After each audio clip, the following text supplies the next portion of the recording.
Big B और अवामी वज़ीर आज़म। आज के हमारे अवामी वज़ीर आज़म जो हैं जुनैद खान साहब, हम इनसे पूछते हैं कि अगर आपको मुल्क का वज़ीर आज़म बना दिया जाए तो आप क्या करेंगे? बिस्मिल्लाहिर्रहमानिर्रहीम। मैं अपने आप को इस काबिल तो नहीं समझता कि मुझे वज़ीर आज़म बना दिया जाए, क्योंकि वज़ीर आज़म बनने के लिए जो दो अहम क्वालिटीज़ हैं, एक तो ये कि बहुत मुकाम पर वज़ीर आज़म को बहुत नरमदिल और बड़ा कंप्रोमाइजिंग होना चाहिए, और बहुत सारे मुकामात पर उसे बड़े डेयरिंग डिसीजन लेने होते हैं, जो दलेराना फैसले होते हैं जिनको हम कहते हैं। तो मैं ये समझता हूँ कि शायद मेरे में ये दोनों चीज़ें जो है ना लैक करती हैं, लेकिन फिर भी क्योंकि आपका ये प्रोग्राम है तो आपने ये सवाल किया है, तो पहले तो मैं बड़ा अप्रिशिएट करूँगा कि आप ये हर हवाले से जो ये प्रोग्राम आपने शुरू किया है, इसमें लोगों के लिए एजुकेशन के बड़े एक यूनिक स्टाइल आपने इख्तियार किया है कि आप बजाय इसके कि किसी को क्रिटिसाइज़ करें कि आज का वज़ीर आज़म कैसा है, या इससे पहले वाला कैसा था, या उससे पहले वाला कैसा था, तो उसकी बजाय आपने ये कहा, आपने सवाल इस तरह का रखा है कि जो कि बड़ा एक कहना चाहिए कि एक बड़ा जागता हुआ जो जहन है वो ये सवाल बना सकता है। और आपने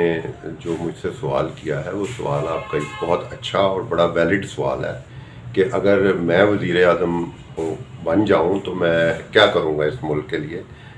और मुल्क के लिए करने का मतलब आपकी बात का ये था कि मैं इसकी डेवलपमेंट के लिए मैं क्या कर सकता हूँ। मैं ये समझता हूँ कि जो आज के जो सीन है ना,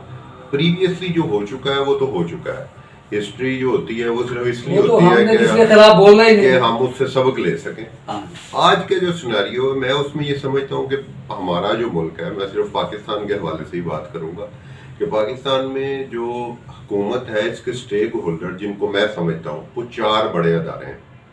जिसमें से एक जो है वो सियासतदान है, जिनके वो जिम्मेदारी सारी जिन्होंने ये लेनी होती है, डिसीजन करने होते हैं,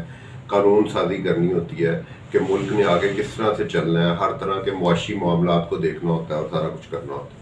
उसके बाद दूसरे और जो ज़ैली अदारे हुकूमत के साथ होते हैं, उनमें से जो हमारे मुल्क में स्टेक होल्डर हैं वो एक सिविल ब्यूरोक्रेसी है और एक आर्मी ब्यूरोक्रेसी है और उसके अलावा एक अदलिया है। ये चार जो है ना मेरे ख्याल में बड़े इम्पोर्टेंट किसी भी मुल्क को किसी मुकाम तक ले जाने के लिए, पहुंचाने के लिए, उसकी डेवलपमेंट के लिए इन चारों का एक पेज पे होना मेरा ख्याल है बहुत जरूरी है। इसको कंट्रोल, हाँ जी। और मैं ये समझता हूँ कि आज तक जितने भी वज़ीर आज़म आए हैं ना, वो इस बात में मेरे ख्याल में हमारे मुल्क में वो इस बात, हमने किसी के खिलाफ बात नहीं करनी, आपने क्या करना? हाँ जी, मैं ये समझता हूँ कि अगर मैं अगर वज़ीर आज़म बनूं तो मैं इन सब को बिठाऊंगा और इन सब के जो भी इनको एक पेज पे लाऊंगा, और वो पेज पे लाने का मेरे पास एक ही तरीका है, वो रियासत मदीना ही है। मुझे वज़ीर आज़म बनाया जाए तो मैं क्या करूँगा, तो मेरा ज़ाती ये ख्याल है कि हमारे इस मुल्क में, मुल्क पाकिस्तान में, एक तो ये लिया गया था इस्लाम के नाम पर, तो मैं ये समझता हूँ कि हमारे तमाम मामलात का जो इस मुल्क की बेहतरी का जो रास्ता है वो भी इंशाअल्लाह ताला कुरान और सुन्नत से ही निकलेगा और वो रियासत मदीना ही बनेगी। उसके लिए हमें हिस्ट्री में जाना पड़ेगा और हज़रत मोहम्मद सल्लल्लाहु अलैहि वसल्लम और हज़रत अबू बकर सिद्दीक़ रज़ी अल्लाह ताला अन्हु, हज़रत उमर फ़ारूक रज़ी अल्लाह ताला अन्हु, हज़रत उस्मान गनी रज़ी अल्लाह ताला अन्हु और मौला अली रज़ी अल्लाह ताला अन्हु, उन सब का हमें देखना होगा कि उन्होंने मुल्क को, उन्होंने जो रियासत कायम की थी उसमें उनकी क्या ख्वाहिशात थीं और उन्होंने कैसे उस रियासत को बनाने के लिए क्या क्या खिदमात जो हैं किस किस तरह से की। एक रियासत को चाहा और सोचा कि रियासत इस तरह की होनी चाहिए और ऐसे चलनी चाहिए। तो मैं ये समझता हूँ कि हमें वहाँ उस हिस्ट्री से वो सबक ले के और इन अपने अदारों को सारों को पहले तो इस तरह मोटिवेट करना चाहिए कि इनका जो गोल है वो अल्लाह और उसके रसूल की खुशनुदी हो, और उस खुशनुदी के बाद वो ये सोचें कि हमने ये जो इस्लामिक रियासत बनानी है ये कैसे बनानी है। मैं वज़ीर आज़म हूँ तो मैं कोशिश करूँगा कि मैं इन सबको एक पेज पे ले आऊँ और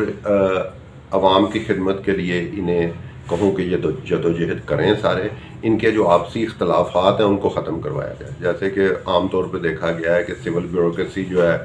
वो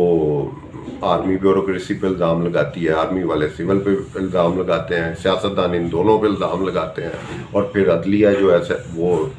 وہ سیاستدانوں پہ الزام لگاتی ہے یا سیاستدان عدلیہ پہ لگاتے ہیں. تو یہ سارے جو معاملات ہیں یہ کوئی اتنے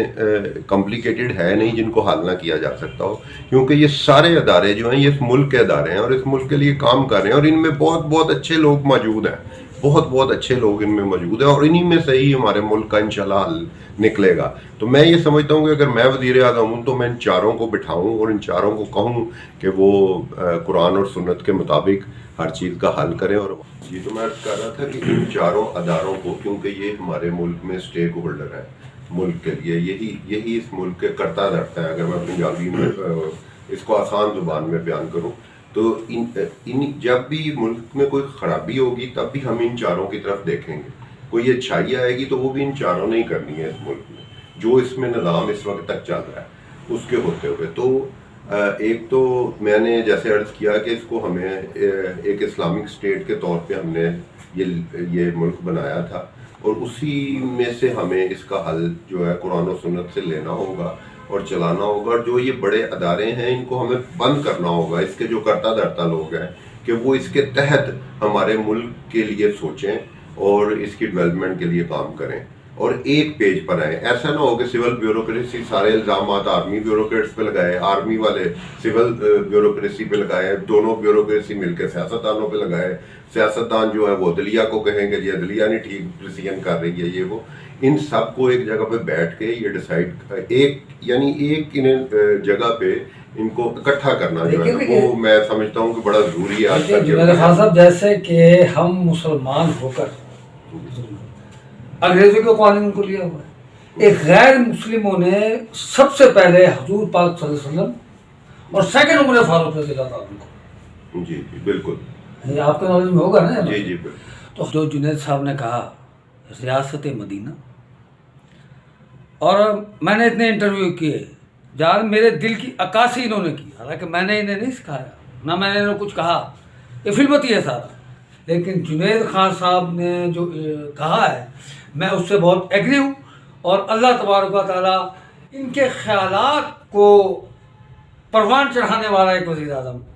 بھیج دے تو یہ ملک ٹھیک ہو سکتا ہے. اب بگ اور جنید خان صاحب کو اجازت دیں. اللہ حافظ.